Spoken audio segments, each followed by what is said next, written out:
Welcome to an in-depth exploration of the Toyota Land Cruiser 80 series, a vehicle many enthusiasts consider the greatest 4x4 ever built. Produced between 1990 and 1997, the 80 series represented a massive leap for Toyota, bridging the gap between rugged utility and high-end luxury. Before this, the 60 series was the standard bearer, but it was essentially a boxy truck. The 80 changed the game with its bubble design and sophisticated suspension. In this deep dive, we'll look at why this specific generation became a global icon for overlanding, daily driving, and off-road dominance. We will cover the engine variants, the transition from leaf to coil springs, and the distinct luxury of the VX trim versus the ruggedness of the GS and GXL models. Whether you are a current owner or a prospective buyer, get ready for the ultimate guide to the 80. The biggest technical shift for the 80 series was the move from traditional leaf springs to a sophisticated coil spring setup on all four corners. This wasn't just about comfort, it was about performance. By ditching the leaves, Toyota provided the 80 series with incredible wheel articulation, allowing it to keep its tires on the ground in terrain that would leave other SUVs spinning their wheels. This suspension design transformed the driving experience, from a bouncy truck feel to a smooth, car-like ride on the highway, without sacrificing an ounce of off-road capability. This setup remains the blueprint for modern off-roaders today. Combined with a rigid axle design, the 80 series achieved a legendary level of durability that saw it used by UN peacekeepers and desert racers alike. The 80 series was offered with several legendary engines. For the petrol fans, the 4.5-liter 1FC FE inline-6 is a powerhouse, known for its smoothness and nearly 212 horsepower in later fuel-injected models. However, the diesel engines are what many collectors crave.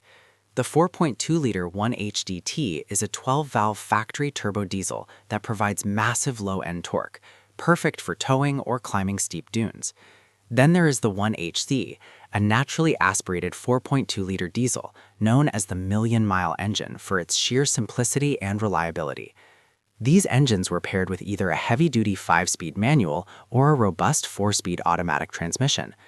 Understanding which engine is in your 80 series is key to maintenance, as the 1HDT requires specific attention to its big-end bearings, while the 1FC-FE is a thirsty but reliable workhorse. If you wanted the best of the best in the 1990s, the VX and VX Limited were the trims to have. This was Toyota's way of proving that a rugged off-roader could also be a luxury cruiser. Inside, you would find high-quality leather upholstery, walnut wood trim, and power-adjustable everything. Some Japanese domestic market, JDM, VX Limited models even came with a center console cool box, a miniature refrigerator that could keep 4 soda cans chilled using the AC system.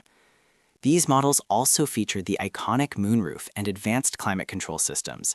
For many buyers, the VX represents the Lexification of the Land Cruiser, offering a plush environment that makes long-distance overlanding a joy rather than a chore. While the VX was about luxury, the GS and GXL, often referred to as the standard or mid-tier grades in various markets, were built for work. These models typically featured barn doors at the rear, 2 vertical doors that swing open, instead of the VX's horizontal tailgate. The interiors were often fitted with durable cloth or even vinyl, designed to be hosed out after a day on the farm or in the bush. Many of these utility models came with part-time 4WD and manual locking hubs, which some purists prefer for their mechanical simplicity and slightly better fuel economy. These versions are often the preferred choice for hardcore builds because they lock the complex electronics of the higher trims, making them easier to repair in remote locations. The 80 series earned its legendary status largely due to its optional triple locking differentials. From the factory, certain models could be equipped with front, center, and rear electric lockers. Controlled by a simple rotary dial on the dashboard, this allowed the driver to mechanically lock all 4 wheels together, ensuring maximum traction in mud, snow, or rocks. Even without the lockers, the 80 series boasts an 8.3-inch ground clearance and excellent approach and departure angles. The massive 8-inch or 9.5-inch differentials are incredibly stout, handling 35-inch or even 37-inch tires with minimal modifications. This mechanical prowess is why the 80 series remains a top choice for global expeditions, where mechanical failure is not an option. The 80 series was a truly global vehicle, but specifications varied wildly. In the United States, we only received the 1FCZ FE petrol engine and full-time 4WD, often branded as the Lexus LX 450 in later years. In Australia and Africa, the diesel 1HZ and 1HDT were the kings of the Outback. Japan received the highest spec VX Limited models, with unique colors and options like the spare tire carrier on the rear gate. European markets often saw a mix of luxury and manual transmission diesel models. Understanding these regional differences is crucial when sourcing parts today, as a JDM import might have a 24-volt starting system, while a US spec version is strictly 12-volt. These variations have created a thriving community of enthusiasts who trade parts across borders to build their perfect version. Despite its unkillable reputation, the 80 series does have a few Achilles heels that every owner should know. On the 1HDT diesel, the big end bearings are a known wear item that should be replaced every 150,000 kilometers as preventative maintenance. For the 1FCZ FE petrol engine, the pesky heater hose, PHH, located at the back of the engine block is famous for failing and causing overheating. Most owners replace it with a silicone version. Front axle seals are another common maintenance point, as they often leak grease into the swivel hubs, requiring a knuckle rebuild. Finally, rust in the rear wheel arches and upper tailgate is something to watch for in salt-heavy climates.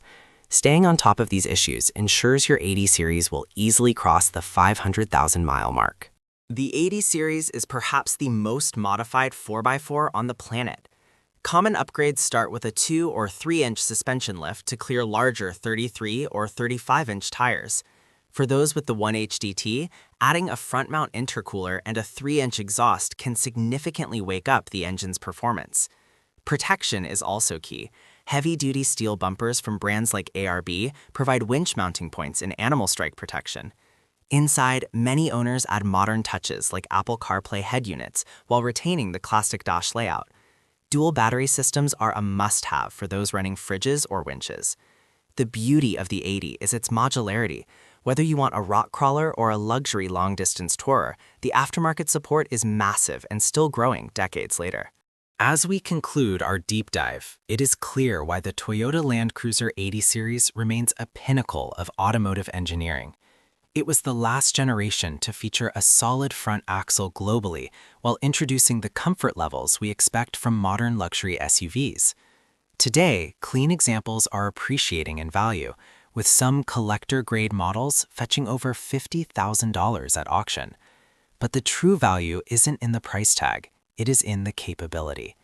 The 80 series offers a mechanical connection to the road and the trail that modern sensor-heavy vehicles simply cannot replicate. It is a vehicle built to take you anywhere in the world, and more importantly, bring you back home. Long live the 80.